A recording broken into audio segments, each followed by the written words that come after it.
Hey, what's up, Card Lounge? It's your boy Robo Skills, and I'm here with. Twice Baked Jake. And we are 1 week away from Journey Together. Jake, are you pumped? No, I'm not. You're not pumped? I mean, it's solid. I have a couple of boxes pre-ordered. Why are you so pumped for it? I just feel like we've been opening Prismatic Evolutions for a while now. And by opening, I mean half of us have not been able to get a single pack of it. Or even 10 packs of it, and just, it's been so scarce. And I just feel like this set, with it being a booster box set, we're going to be opening up Pokemon cards again, you know? I'm excited for that. I'm excited for not talking about Prismatic Evolutions for an episode. That'd be cool. So I'm excited for Journey Together to talk about like some cool hits inside of it, for sure. And then there's like a new kind of chase, or, now they're kind of bringing back trainer gallery Pokemon, because it's like the trainers with their Pokemon journey together. So that's like the whole, plot of the set. You got a chase card for the set? I mean, have you been keeping up with the leaks online? Yeah, I guess I know every card in the set. I think pretty much. I think the art rares, the alternate arts that they got look really good. Like, I really like the Cynthia with the Garchomp, that new card where it's like her in the battle arena. You know that's not in the set, right? What do you mean that's not in the set? It's going to be in the set after that. I think it's like in the Japanese set, like Heat Wave Arena. Oh my shit, you're right. You know what's... Oh my god, that is Heat Wave Arena stuff. Dude, all the leak... Okay, right, because all the stuff that's going to come out for Journey Together is is in Battle Partners. Yeah. And what... So the big chase card inside of Journey Together, I think it's going to be like the Lily's Clefairy. Okay, I haven't even seen a Lily's Clefairy in my face, like in real life. I think it's a cool card. I just don't think it's like the most amazing card ever. Okay, right. I think it's a cool card. People love that combo though. I guess because those were main characters in the Sun and Moon franchise. I'm gonna agree to you. I think the Cynthia's Garchomp is a cooler card. Like if I had those two, and I love my like colorful art, I think the Garchomp one is just better. Yeah. Well, it's also like an iconic artwork from the anime. They did a really good job with these SIRs in the way that they have the trainer and the Pokemon in them in a fun way. Have you noticed the ghost full arts? The ghost full arts? Yes. That's what I call them now. And the ghost full arts are not a fun way for both the trainer and the Pokemon to be together. But I agree. I am not gonna stop laughing when I pull like a Hop Zacian full art. I just think it's still hilarious to see Ghost Hop rooting on Zacian in the background. It's hilarious. I mean, so wait, what else? I'm struggling to even remember a lot of the art rares in Journey Together, because it's like, did you open up a lot of Battle Partners? I did not open up a ton. I opened up one for sure, because I always open up one of most new sets. Yeah. And Battle Partners is really good. But I'm going to pull up the set list for it, just so you can see the 6 SIRs inside of Journey Together. Okay, and then we can maybe talk about the artwork a little bit right now, and you'll put up the art. Yeah, I'll have them on the screen for sure. For those for all the people listening right now, Battle Partners is the Japanese set that's already out that will be our English set Journey Together. Yeah, so for Journey Together, they have 12 illustration rares. And when you're watching this episode, I think pre-release events for Journey Together are already happening, which is good. So if you can't get Journey Together packs, I would highly recommend you... Here we go. Oh, okay. There's some good stuff. These are the illustration rares. The Whale Lord, I think, is huge. Whale Lord is funny. Whale Lord is huge, guys. It's huge. That would be the one that if people... Now everyone and their mother is already on this like art rare tip. But if art rares were still flying under the radar, I would get a bunch of Whale Lord, because you just know that later it'll be so crazy. The two Ionos are also like sleepers. You know what's so funny? I'm gonna go ahead and make a bold statement and say... The art rares where it's just the Pokemon and not like Iono's Wattrel, Iono's Kilowattrel. The Articuno looks so nice. I mentioned that one for sure. This Meowth card, so nice without the with no trainer in it, and you know the history about the Meowth card, right? Tell me the history of this Meowth card. Okay, well, the one that where it's climbing a tree. Like, what's the history of it? It's an Easter egg to the video game. I think. Okay. I think I saw this on Poke Beach, there were posts about how the way this tree sits in front of these two buildings you can actually those two buildings are in the video game. Oh, I see what you mean. You're right. Oh, it's an art card that's based on like a real, and then if you go to that tree in the video game, that's where I see the callback. I think that is cool. So these when they are do things like that. the 6 SIRs inside of Journey Together. We got ourselves the There's only 6? There's 6, and none of them are Cynthia Scarchomp, unfortunately. I know. Isn't that's a small amount, is it not? It's a very small amount. 6 is small. It's almost like it's a reasonable amount. Compared to 32. Well, is that how many there were in Prismatic Evolutions? 32. 32 in Prismatic Evolutions. There's more evolutions just right off the bat. Correct. There's 32 special illustration rare inside of Prismatic Evolutions. Dude, there's only 6 special. Oh, wait, but this doesn't cover. Oh, and then there's the golds. Yeah, those don't count. Golds. These are truly the 6 special illustration rares. And of the 6, obviously, I think, like, yes, I agree. The Lily's Clefairy is clearly the fan favorite of these 6. The other ones are okay. None of them are bad, but I don't think that this set can go as crazy as people think. Mm-hmm. It's a solid set, and I do think that Trainers Pokemon coming back is cool, right? Yes. But I don't think this is going to be the best Trainers Pokemon set, even. I think the future ones will be better. I don't think it will either. Do you notice a trend with all the Trainers Pokemon that I think is kind of lame? No, tell me. What do you think is lame about them? They don't have a single. This is like we were saying a callback to Gym Heroes, Gym Challenge when we were kids. That nostalgic factor of Misty's Gyarados, Giovanni's Gyarados, Brock's Onyx. Like you remember these characters from the Kanto region. They didn't include any gym. There's no Misty's or Brock's in this set. Now I know because the leaks, there's Misty's stuff in the next set. And I think it's weird that they didn't include any of that in this set, to be honest. You know, they are I think the Pokemon Company is now doing something that is more scientific, where they're clearly focusing more on popular trainers, you know? Iono, Lily. Right. I wouldn't say Hop is super popular. The guys are a little bit different. Cynthia, Misty. Like, they're clearly focusing on very specific characters that are more iconic or more popular. I don't think a random Gen 3 or Gen 4 gym leader that had a couple of lines is going to make it into any of these sets, if that makes sense. That's true. Like, one of those... It would be kind of cool, though. Like, to be honest, if they did a SIR, for example, of Sabrina's Gengar, with Sabrina in the artwork with a Gengar, I mean, that would be a top chase for sure, especially if the artwork for it looked fantastic. I can agree with that. Yeah, I think that there's a huge, like, miss with not including at least some of the Gen 1 trainers and some of the Gen 2, to be honest. There's no there's no gold or silver trainer apostrophe S Pokemon in there as well. So here's the interesting thing is that for the upcoming Rocket set, right? Mm-hmm. They are going to do a gym trainer hybrid with it, probably, or a trainer's partner Pokemon hybrid, where some of the Team Rocket members must be in the set because they're still doing partners Pokemon. Right. So that's why Giovanni is getting so much hype, because of all the Team Rockets out there. He's clearly the leader. So people think Giovanni is going to be a prominent trainer inside of the set. Yes. Which makes sense. Makes sense. But they don't have much else. Like, they got to have at least another Rocket gym trainer or partner, right?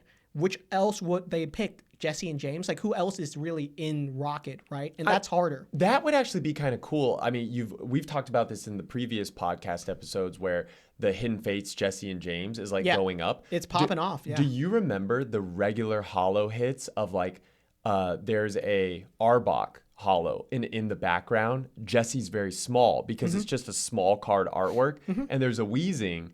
And James is in the background. Are you telling me? Please tell me you're not saying those have popped off.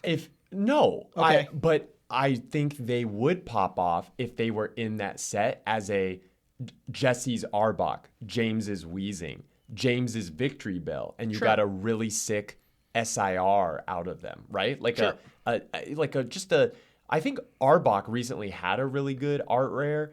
And I almost imagine like a texturized version of Arbok looking super like I don't know, menacingly, and then like Jesse's in the background somewhere, and I don't know. I think that would look pretty cool. Okay. Yeah. And right now, we're getting close enough to the release of Journey Together that it's going to be a very hard set to find as of right now. Like Target, Walmart's will be stocked with it, and I'm not excited to go into those stores and like fight over them on release date. Right. I have some product pre-ordered. Luckily, one of my local card shop was able to spot me, and I got some pre-orders of the ETBs at retail price. So I have some of the ETBs at $50. I have a couple of the booster boxes at retail price, so like $160 for those. Okay, I might need to pre-order some of those too.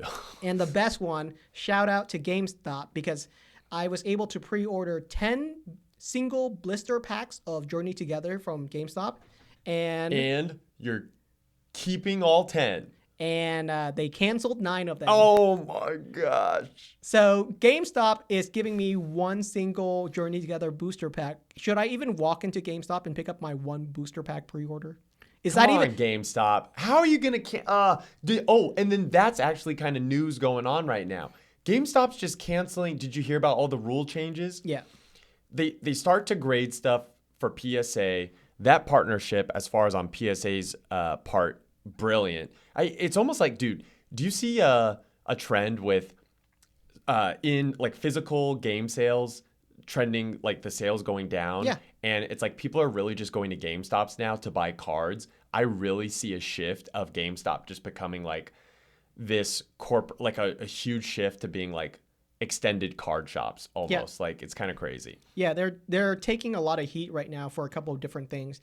Canceling a lot of pre-orders is huge. The other one is you've heard people saying GameStop is raising their prices where it's significantly above retail price. Yes. Now you can no longer order anything online.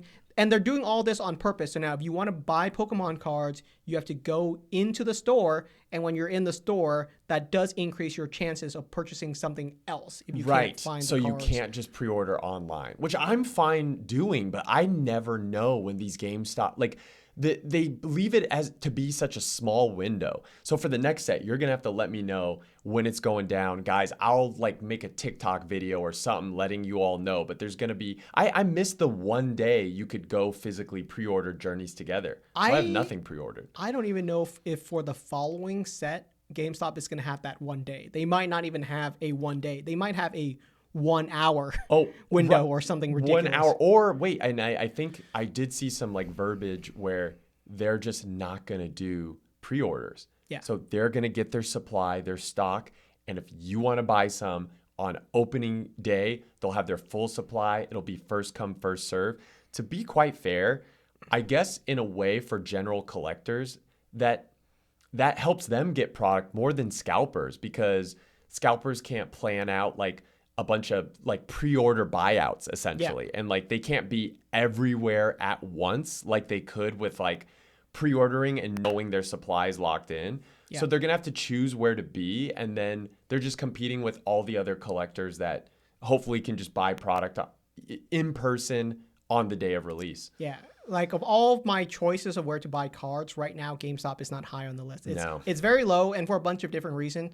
But one of the ones is I'm sure the employees at GameStop, they're just tired of people calling in and saying, do you have any Pokemon cards? Can we pre-order? Do you have any Pokemon cards? Like, I just don't even want to call them and ask them that, because I just don't want to join in one of like the 50 calls they get a day. I've had to do that because that's what the way it was like that it produces for you to try to see if you can get cards. It's like you never know. It's not a very streamlined system. So yeah, I think it hopefully will be better if you can just get stuff the day of. You got to go in to buy, but then I am kind of sad that just collectors can't pre-order and know that they have like a certain amount of stuff that's good. I don't know. I feel like they could just do that better. Like if you have a GameStop Pro rewards membership or something, you get like sent an email, and you can click on that email and be like, do you want one ETB, one this premium collection, one of this, and at least like get one of everything or something. I don't know. So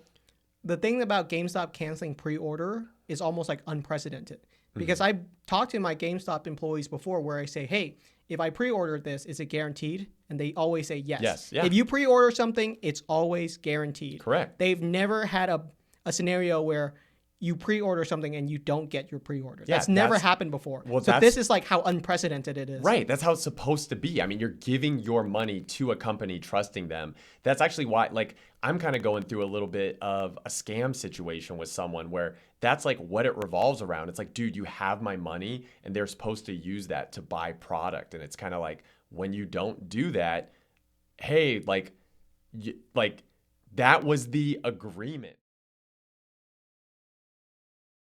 Misprint. Shout outs to Misprint for sponsoring this episode of the Card Lounge podcast. Guys, if you haven't signed up to misprint.com already, what are you currently doing? They are an awesome marketplace that is completely changing the way that we buy and sell Pokemon cards. They make it super easy to list any Pokemon cards that you want in seconds, and selling a card is so easy on their platform. I absolutely love using their service right now. Yeah, guys, so go sign up to misprint.com. Please, just even signing up helps support the podcast so much.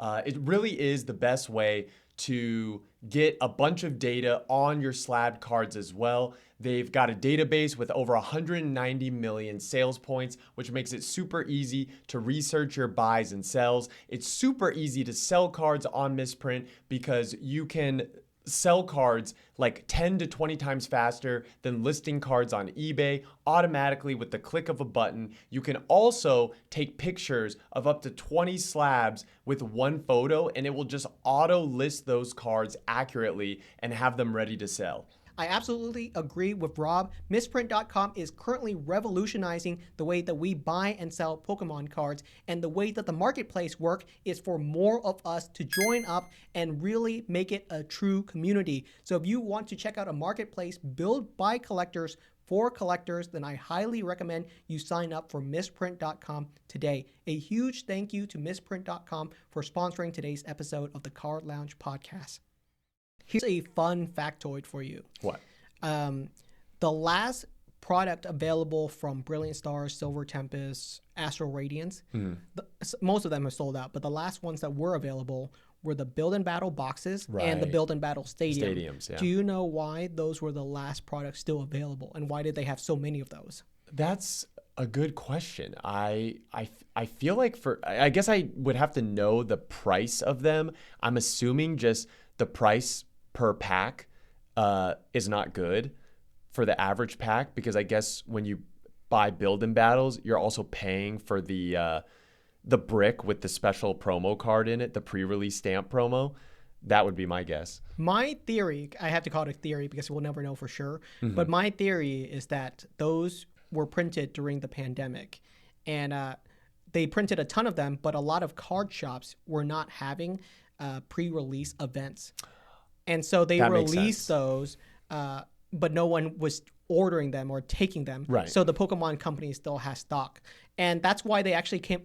Do people know that the Build and Battle Stadium was created as an effect of the pandemic? The Build and Battle Stadium was designed for you to be able to have a pre-release event at home. Yeah, I do get that it comes with 2 Build and Battles. So it's like, right, you could order one and we could essentially play and have like a little mini pre-release event amongst ourselves. I thought that was something that they were going to continue. There's no Build and Battle Stadiums for Scarlet Violet stuff, Correct. Is there? I think they might have some from the earlier ones, but they're not really a product anymore. Man, yeah. I honestly thought it was a great item. In fact, what was so funny is those. So, man, you want to talk about like luck. I guess luck, but also being smart. I noticed that when there's gains for like holding on to sealed product, sometimes it is sheer luck in that you get a bunch of something, it doesn't sell for whatever reason, and you hold it, and that ends up being the item that pops off. Me and Eileen got a bunch of the Evolving Skies Build and Battle Stadiums. I do too. And those didn't sell well. Because they didn't sell well. We got them because we were like, well, it's easier to get those than the Evolving Skies booster boxes. So we got a lot of those when the prices on them weren't really raised. I remember the price. And it was like at their bottom, those Build and Battle Stadiums were $36. Yes, yeah. For 12 Evolving Skies booster packs. And my wife and I love the Build and Battle Stadium because basically on a Friday night, we could be bored and we could sit down, rip an Evolving Skies Build and Battle Stadium, open up 12 booster packs. Maybe we'll get something cool for $36, and then we'll just play a game or two. That's like their version of draft. Like, you know how Magic the Gathering has like a sealed event? Like you can just use a build and battle and with like 2, 3, or 4 friends play a little like sealed Pokemon tournament. I've advocated for this. Is that I love the build and battle stadium as a product because it's a perfect self-contained Friday night enjoyable experience at an affordable price. Yes. Because you get to open up a couple of packs. Maybe you hit something good. If you don't, you can still play with the cards for like an hour or two, and you had a good time. You can't even do that with 2 ETBs. Like if you buy one and I buy one, it comes with sleeves, it comes with damage counters, but your packs may not come with enough coordinated like colors or Pokemon you need to evolve to build an effective deck. Yeah. So you're going to need to get more packs to kind of build into that deck. But at least with the stadiums and having the build and battles in there, you get the what they call like the evolution deck, or like the guaranteed kind of, if you get a water one, it's got enough like water Pokemon and trainers that are used to support those, the supporters to support that deck. To be able to play like an effective Pokemon card game. Yeah. I've talked about this. So around 6 years ago, when I was doing my videos on reviews of different products, I would review the Elite Trainer box. And even back then, I talked about the exact same thing you're talking about, which is I hated the Elite Trainer box because it didn't make any sense. It's called the Elite Trainer box, but no one who's elite is ever going to open up an Elite Trainer box. Does that make sense? It doesn't fit what it's meant for. To me, it's a beginner's trainer box because it's a perfect beginner's box because it's a self-contained start to the hobby. It's a hobby starter box because it contains your sleeves, it contains your player's guide, your basic instructions to the card game. It contains just enough booster packs, and it contains a storage device for everything that you pull or to put inside of. So it's a perfect box for a starter, someone who just wants to start collecting Pokemon immediately. It gives you everything you need. So it should be called a beginner's trainer box? Agreed. I don't know if marketing would have said that would sell as well. Yeah, it's called the Elite Trainer box nowadays, but I agree. I see what you're saying, and you're right. I guess Elite Trainer box. Yeah, I guess it just sounds cooler, like an Elite Trainer box. Yep. Because you want to be elite, like the Elite Four. Mm-hmm. Yeah. Well, it is what it is. I've rest that gripe with the Elite Trainer box long ago. Sure. And I've understand it now that I think it's a cool starter product. Because when I was a collector 6 years ago, I would never pick up an ETB because it was always a bad deal. There was no reason for ever picking up an ETB. That's why the older ETBs are really kind of like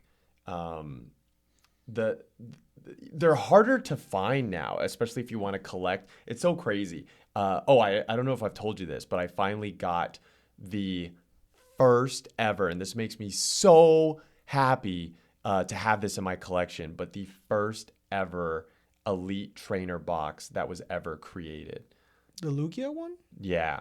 Really? You got that? Yeah. Oh my God, dude. How much you pay for that thing? Well, it was more than a couple thousand. Yeah. But less than 8,000. Dude, congratulations, man. This is like your baby, so I'm very proud of you. I know. Well, it's going to add to the wall, and I think I am close to having, one of every Pokemon Elite Trainer box, like each unique one to have ever been created. And I think there's only a few people in this world that can really say that they have that. I'm so proud of you.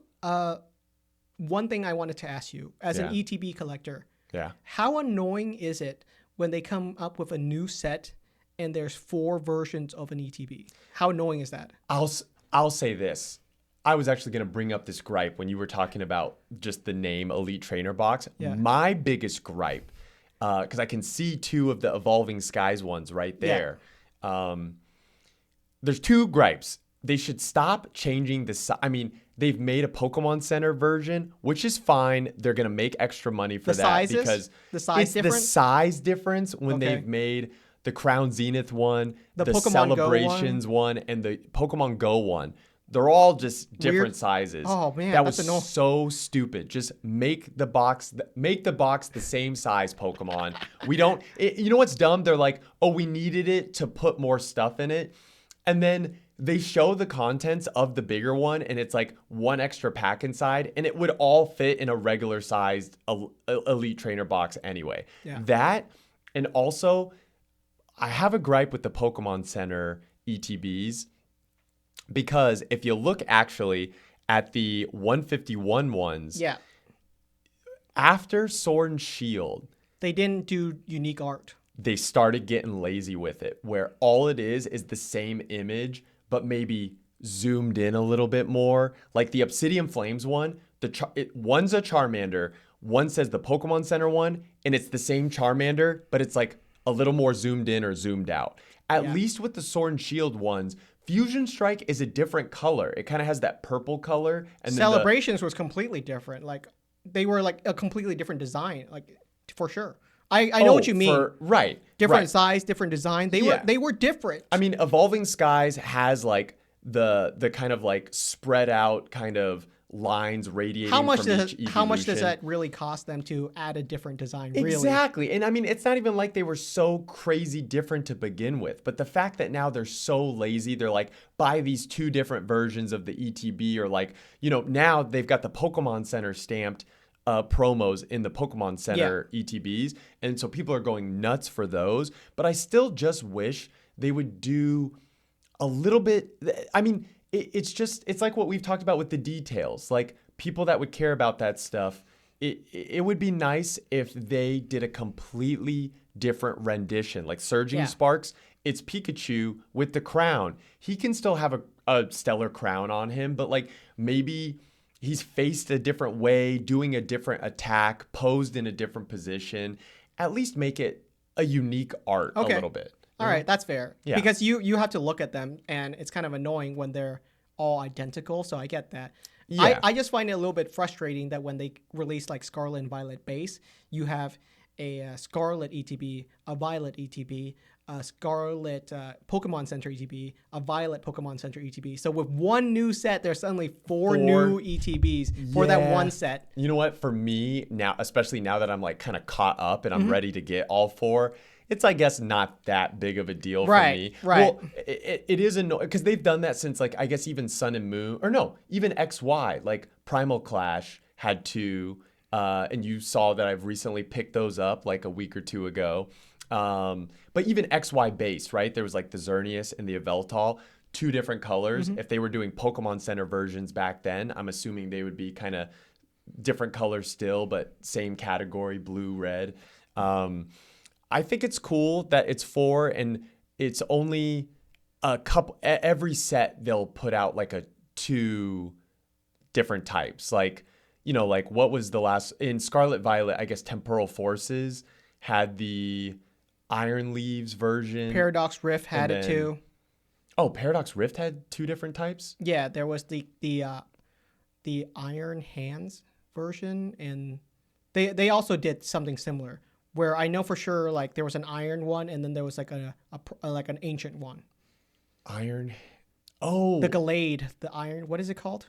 Brave Iron Brave something. There's Iron Hands is like a metal Hariyama. But you know what I'm talking about, right? The Iron Gallade, the Iron Gardevoir. You're talking, Iron Valiant. Iron Valiant. There was an Iron Valiant version, and there was an ancient version. I can look it up. There's for Paradox Rift, there was that. I don't know why I can't picture an Iron Hands ETB. There isn't an Iron Hands ETB. I just made that up. Oh, but there's an ancient one. There's an ancient. Okay, so there's an Iron Valiant, and it was paired with. I think it might be Roaring Moon. Yeah. So there's an. There's 2 different versions. Yep, Roaring Moon. Okay, those 2. Yeah, and see, they're 2 different colors. I knew it was an ancient Pokemon. Yeah, and I guess you know what, with Scarlet and Violet, they do have that theme. Like when you play the game, it's like, oh, here's these future type, here are these like past prehistoric like form types. Yeah. So it does kind of fit the theme of like, oh, here's 2 different ETBs. Like here's a future type Pokemon, here's a past type. Yeah, Pokemon. they definitely follow a formula now. Is that like after they released a main set, the next couple of sets still follow the themes of the game.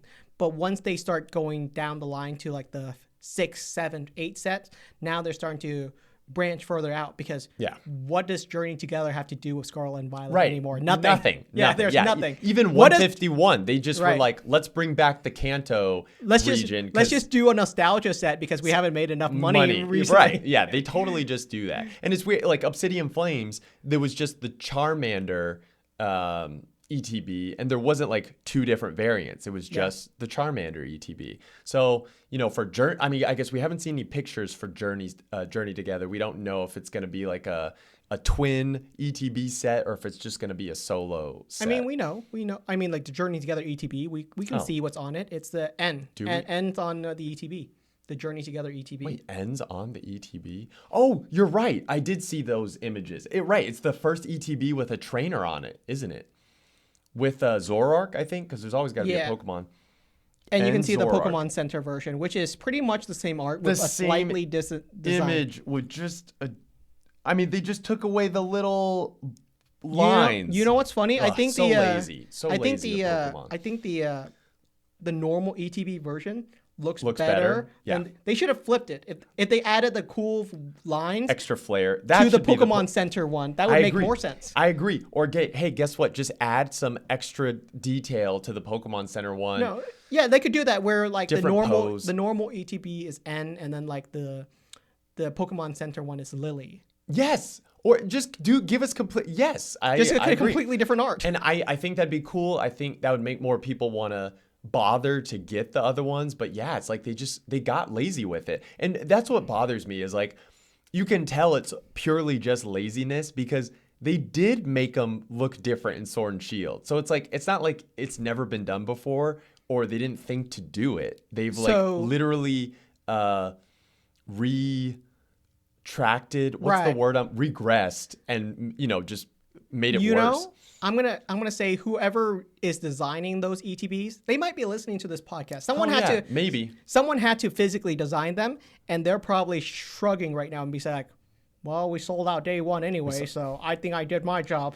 I don't even think it's. I mean, well, to your point, it could be a black box and people still buy it. Like, it could have no art and people still buy and it would still sell. Well, I think they have to have some art, but I get what you're trying. I mean, I it could would be say very minimal. I would maybe say not. Actually, maybe not. Maybe because it could just be plain and people would buy it. If it still has the Pokemon Center stamp card inside of the box, that's what people really care about. Fair point. Well, please, if you're watching, ETB designer man or woman, please, if you can, maybe you'll get a cool promotion at work. Try to just, make it a little different for the Pokemon Center version. I'm assuming that you want to deep down and your manager's like, no, just push it through, Dave. And that's why you're not doing it. But if you could make them better, that'd be cool.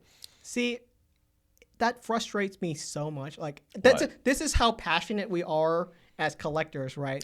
That you and I care about like the art on these, but it does make me sad, like that the designs of the ETBs are so generic and plain. Yeah. Like look at the background of your like posters right now. Like could they have done those Evolving Skies art for the ETB? Man, how hard would that go? That would be like, I would be blown away if they could put anything of gorgeousness on these products that we keep. We've said that just about the Pokemon cards. I mean, even really, we haven't talked about this in a while, and there was a new set that just dropped recently, the new TCG Pocket set. They seem to be pumping out those cards, but when you look at some of the artwork for those cards, it's like, it's digital, go ham, because we don't even need to print these out physically. So the artists can go super like granular with the detail.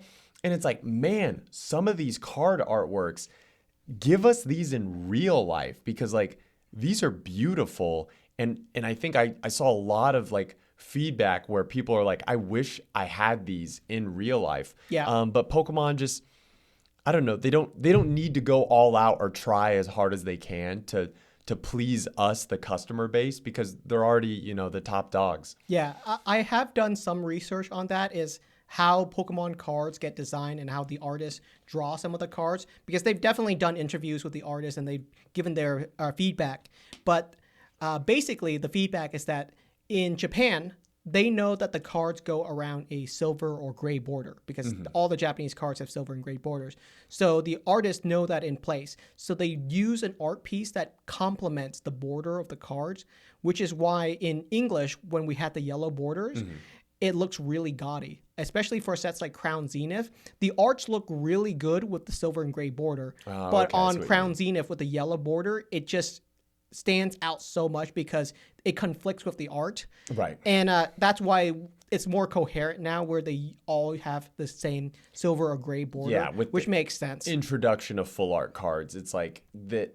I think they do look better without the yellow They border. pop so hard. But I mean, I still miss, yellow borders is just how all Pokemon cards since the inception looked. And I still appreciate a lot of the vintage artworks on just, not even full art cards, but our yellow bordered, like beautiful old school, I still like have just a soft spot in my heart for like the vintage look and, the vintage holofoil. I hate that we can never go back to like the original Cosmo holofoil with like the original kind of like hurricane swirls. Oh man. Where if you have a card with 3 swirls, suddenly is worth hundreds of dollars more. Dude, look at the promos that they put out. At least when they put out promo cards, they'll give some of them the Cosmo holofoil. Yeah. It's not quite like the OG style, but it's like what I would call the, like the Galaxy holofoil style. And I think they look better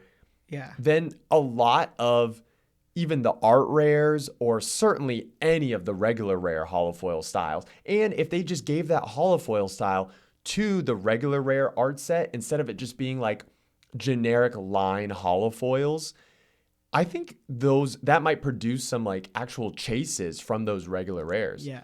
I think it's still interesting that back in the day, right, the differences between cards were so minor that any minor differences between cards become massive issues, right? Between like like the difference between a yellow cheek Pikachu and a red cheek Pikachu is suddenly insane. Yeah. And which I think is also funny is that people were counting swirls on cards because a card with 3 swirls is worth more than a card with 2 swirls, which is worth more than a card with no swirls. Well, yeah, it's just rare if you can find like more swirls on a card. But really, we're nitpicking over like small details here. Yeah. But as collectors, that's like how that's we what are. we do. Yeah, I guess. Yeah, it's weird. Yeah, just look at the difference between collectors and how we value and the money we place between like a 9, a gem mint like 9.5, and a pristine 10.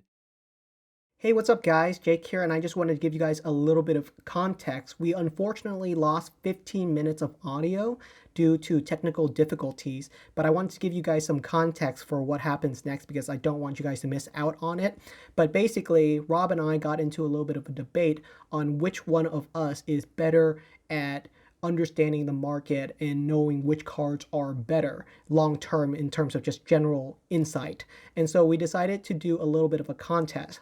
I'm going to pick 3 Pokemon cards that I think are currently underrated and I think has a lot of potential.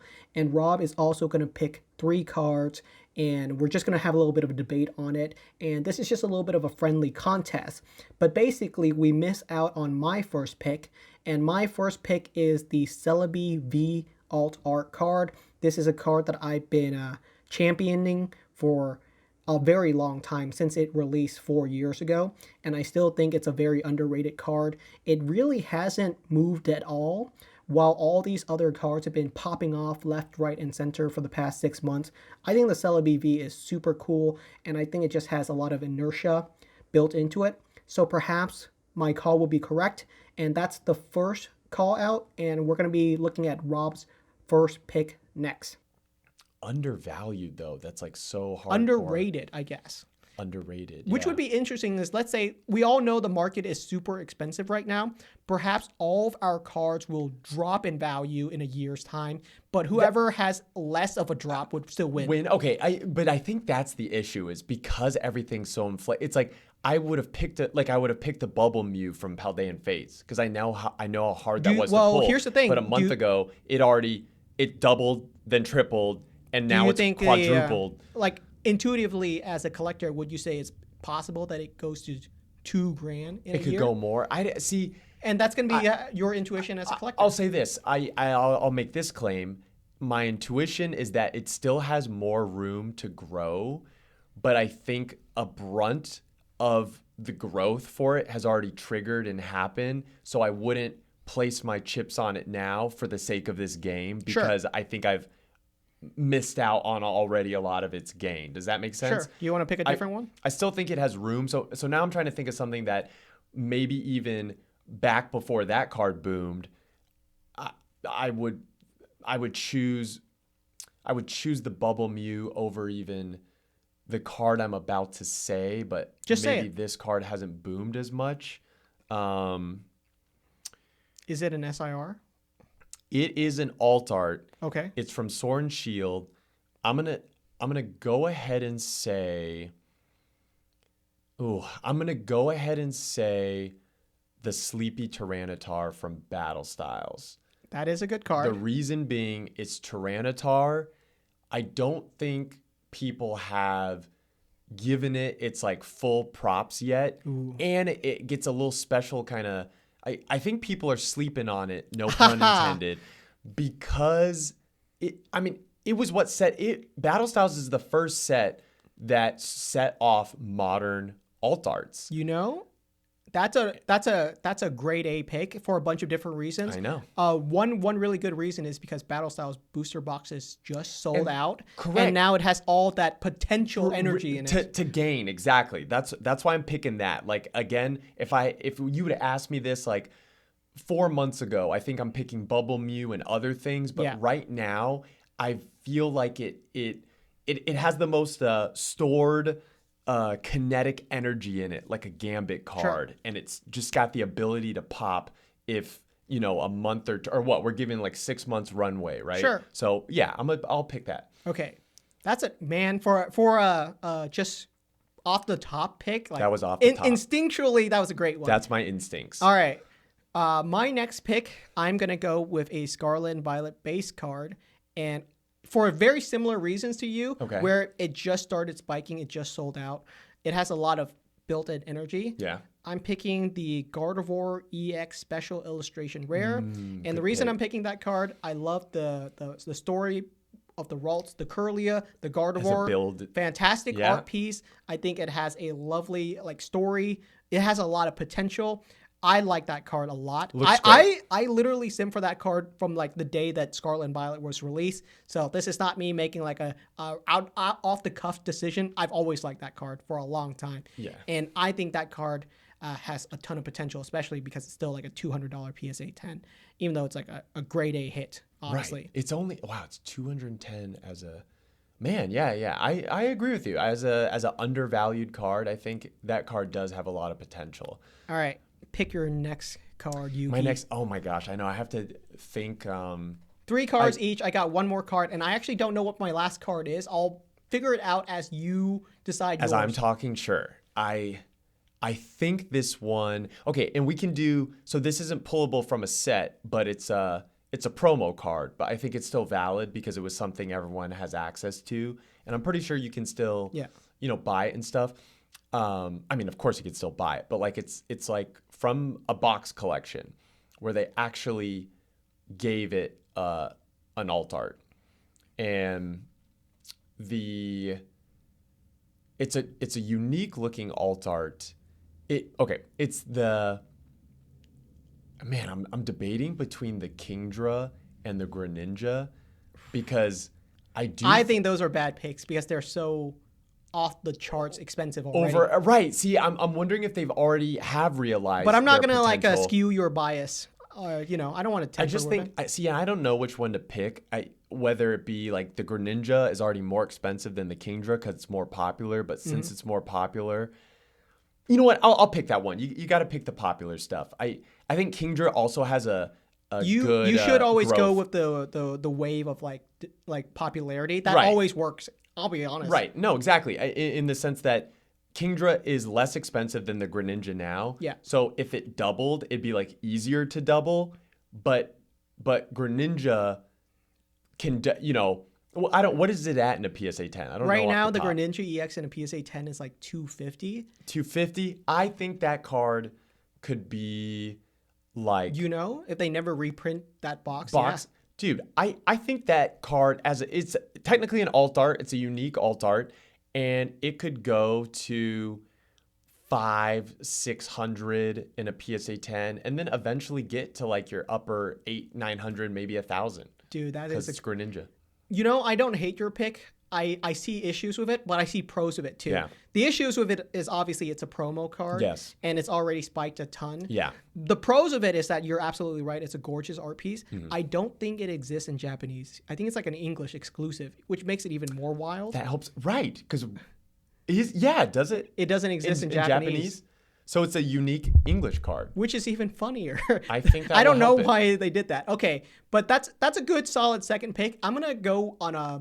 This is like my my golden goose or my wild card here. Okay. All right, you ready for this one? I'm ready. You can't get it, so it's my final draft pick, and it's gonna be the Prismatic Evolutions ETB Pokemon Center exclusive Eevee promo card in a PSA 10. I think that card has a lot of potential if obviously we know Prismatic. This is just us predicting cards for the funs of it. Right. We're theory crafting here. Yeah. We're basically being nerds in theory crafting, but I think that card has a ton of potential because if they don't reprint or restock Prismatic Evolutions Pokemon Center ETB, and everyone loves this set or wants a piece of it, that's going to be the gangbuster card, is the Pokemon Center exclusive Eevee ETB in a PSA 10. That one is going to be a hard chase, and it's going to be an even harder chase because I know a lot of people are keeping the sealed case ETBs as sealed cases. They don't want to even rip them open because they're so rare as a sealed case. So a bunch of them are just existing in containers that will never be opened. What, specifically for Pokemon Center Prismatic Evolutions? Yes, and you know the reason why? It's because they sold a couple of them as sealed cases, and then they dropped it down, the pre-order number, to two. So then you could no longer get a sealed case of the ETB. So the sealed ETB cases are rare. I think when I got mine, I think it was just 2 max. Or no, wait, I think maybe... You have a sealed ETB case? Well, either on my account or Eileen's account, I think we snuck in a 4, because I think we do have a solid 4 of them. And if you do, you're probably not going to rip it open because it's so rare. I can't remember if when I put one on the ETB wall, I think we did that from the 2-1. But I don't know. It's not that big of a deal either way. It's not that right for one case, and if I ruin the sealed case premium on it, so be it. Right, but that's my theory crafting right now. Is that EV from that one? It could tank if they restock it, but I have to at least try to beat you at this. So theory crafting. I don't own these cards, by the way. We're not market manipulating. This is just us having fun. But I think that one has a lot of potential to beat you out down the line. I think that has a potential to be $1,000 card in a year. Isn't that, if everything hits right? Is it okay? For that Eevee, because if they don't ever restock the Prismatic Evolutions ETB, and if they keep a bunch of the sealed cases because no one wants to rip the sealed case, then it's like the perfect storm I get your for it logic to have the behind potential to be like a big hitter down the line. You know why I agree with all your pros. I think the one con with it is I don't think it's that strong of an artwork. Dude, I think you're gonna get a lot of like controversial comments about that because I think people love Eevee, but I don't think. I think the Sleepy Eevee is like one of the best Eevee cards out there. People don't like. I know it's ironic because I just said the Sleepy Tyranitar is one of my previous picks, but there's also something funny about that artwork, and it's got texture on it. You picked a non-textured card, and I do notice in artwork, people really care about. I mean, texture just does add like a 4 to 5x. Like power factor on I don't know if it does. What about the Magikarp illustration rare? That's a $1,500 PSA 10 with no texture. Dude, that's the anomaly, but I'll answer that. But that's not true. A bunch of other illustration rares are like $600 to $800, and they're just in a PSA 10. No, true. But you know what? Because of how that Magikarp is very busy, and the way it's drawn is almost so detailed that it like gives the eye this kind of like textured look. I'll say this. Do you know who drew that card? Wait, which one? The Magikarp? Oh, yeah. Shinji Kanda. Yeah. So obviously. The reason I bring that up is maybe that will go into my third pick only because you picked a Pokemon Center promo.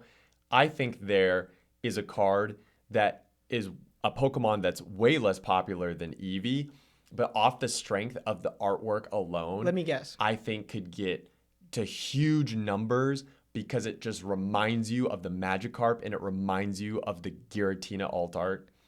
And it's the Roaring Moon EX. No? No, but dang, you know what? I might that is a Shinji Kanda card. So I'm like, what are you thinking of then? I think I think that artwork is super underrated too. Well, I'm done with my draft, so I can't steal your picks anymore. I know, and now you're making me think if it's between two Shinji. Okay, so I did think of the Roaring. Man, could that be worth a lot 6 months from now? It's already like $1,000 card in a PSA 10, though. That's the issue. Is it already that? Yeah, that's in insane. A PSA 10 because everyone has Shinji Kanda. Everyone's riding on the Shinji Kanda hype train Everyone already. has Kandi fever. Kandi fever. Okay. Then I will say, it's okay. It's hard to make these picks because I'm picking going off gut and instincts, and I don't. That last pick was pure gut. Okay, I don't know the prices off the top of my head of where these current PSA 10s sit, but I'm gonna choose just because you did a Pokemon Center promo. My Pokemon Center promo pick will be the Shinji Kanda, the Magneton. That's a good one. Because I think Pokemon Center ETB version or normal? Yeah, with the stamp. Okay. All right. We both have one. Well, either. I mean, the non-stamp one I think has room to grow because I think it's fairly cheap and a 10.